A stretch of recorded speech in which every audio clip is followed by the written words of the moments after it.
दुनिया की सबसे बड़ी दौलत है महाराज आपका बच्चा संस्कारवान। ये दुनिया की दौलत है। बेटा तो है, मालूम पड़े वो अपशब्द कहे तो बेटा किसका। दुनिया की सबसे बड़ी दौलत है आपके बच्चे संस्कारित निकल जाएं, आपका आदर करें, सम्मान करें, सत्कार करें, आप जी लगाकर बात करें, आपको प्रेम से बोलें, चिढ़कर ना बोलें, तो समझ लो कि आपकी जिंदगी सार्थक है। नहीं तो हमने कई घरों में देखा है, हम कई घरों में गए हैं, हमने देखा कि बड़े बड़े अधिकारी जिनके पीछे 8-10 कर्मचारी लगे रहते हैं, सर जी सर जी सर जी करते हैं, और घर पर जब वो अधिकारी पहुंचता है तो उनकी औलाद ही उनसे तमीज से बात नहीं करती। जिसके पीछे नौकर लगे, जिसके पीछे 5-10 कर्मचारी लगे हैं, सर सर सर सर कर कर बात कर रहे हैं, आप जी लगा कर बात कर रहे हैं, और वही अधिकारी जब अपने घर में पहुंचता है तो उसको सम्मान के शब्द उसकी औलाद से नहीं मिलते। औलाद से तो किस काम का तुम्हारा कमाना और किस काम का तुम्हारा अधिकारी बनना। बच्चों को सबसे जरूरी है संस्कार देना। आज के जमाने में बहुत सी चीजें ऐसी हैं जो जिंदगी में बहुत ध्यान देने वाली बात है। बेटा बेटी में अच्छे संस्कार हो, बच्चों का अच्छी जगह विवाह हो।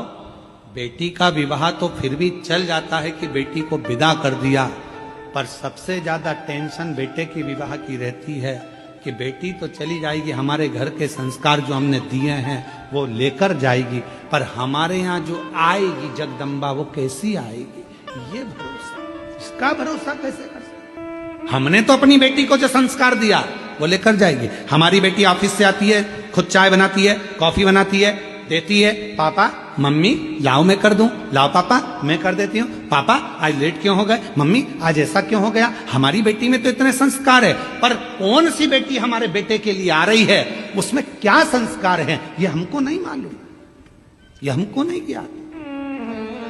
तो फिर गुरुजी हम अपने बेटों को संस्कार क्यों दें, बेटी ना जाने कैसी आएगी। हम अपने बेटे को इसलिए संस्कार दो कि बेटी कैसी भी आए, एक चुंबक होती है जो लोहे को चिपका कर रखती है, तो लोहे में भी एक तत्व आ जाता है चुंबक का, तो वो दूसरे को चिपका लेती है। उसी तरह हमारा बेटा यदि संस्कारित होगा तो बहू कोई भी आएगी तो उसको संस्कारवान बना ही दे। ये उसके अंदर संस्कार है।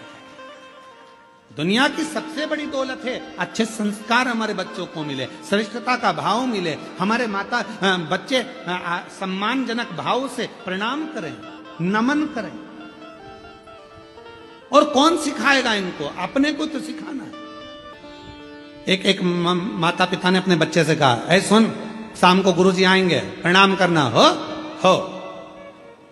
और बेटा लग गया इधर उधर काम में, गुरुजी आ गए, बेटे को सोफा पे गुरुजी बैठे तो बच्चे को कहा चल जा प्रणाम कर। माँ ने कहा चल गुरुजी को प्रणाम कर, नहीं कर, गुरुजी को प्रणाम नहीं कर रहा, चल जा कर, नहीं कर। माँ ने 2 थप्पड़ दिया, अपने गुरुजी प्रणाम कर, नहीं कर। पिताजी आए, बेटा गुरुजी प्रणाम करो, नहीं कर। पिताजी ने भी 2 धरके दिए। गुरुजी ने पूछा क्यों मार रहे हो, ये प्रणाम नहीं कर रहा। गुरुजी बोल रहा नहीं कर रहा तो मत करने दो, कम से कम तुम दोनों तो करो।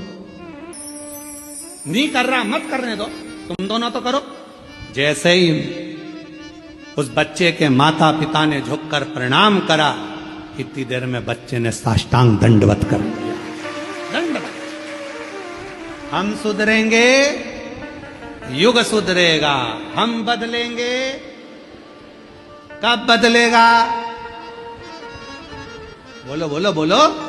जब हम बदलेंगे तो तुम कब बदलोगे, पक्का।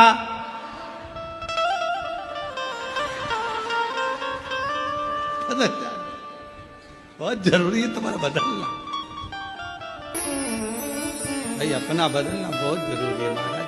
बदलाव जिंदगी का नियम है, और हम तो भोलेनाथ कृपा करना, इन सबके हृदय को जरूर ऐसा भाव रखना कि ये अपने बच्चों को अच्छा संस्कार, और इनके बच्चों को भी भगवान ऐसी कृपा करना शंकर जी जो इनकी सेवा करें, आदर करें, सम्मान करें, सत्कार करें, इनके चरण छुएं।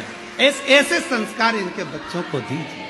मेरे बाबा देव पर ये संस्कार, ऐसी कृपा करो करुणा सागर, ऐसी दया करो मेरे शंकर कि इन सब के बच्चे, जितने आस्था चैनल पर कथा सुन रहे हैं, जितने ऑनलाइन कथा सुन रहे हैं, जितने फेसबुक यूट्यूब पर कथा सुन रहे हैं और जितने पंडाल में बैठकर कथा सुन रहे हैं, इन सब के बच्चे अपने माता पिता का आदर करें, सम्मान करें, सत्कार करें और उनके चरणों को नमन करें। बहुत जरूरी आदर, संस्कार बहुत जरूरी। और जब तक संस्कार नहीं होंगे तब तक जीवन का सुख नहीं होगा।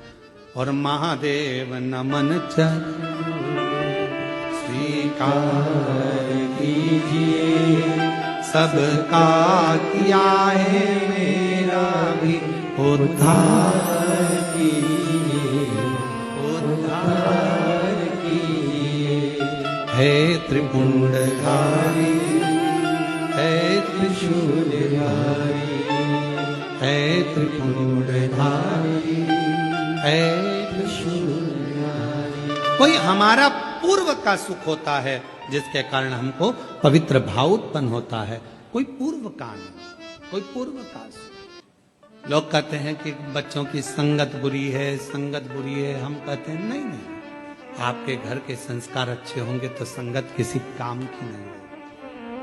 विभीषण कहां रहता था? रावण की लंका में। कैकई कहां रहती थी? राम जी की अयोध्या में।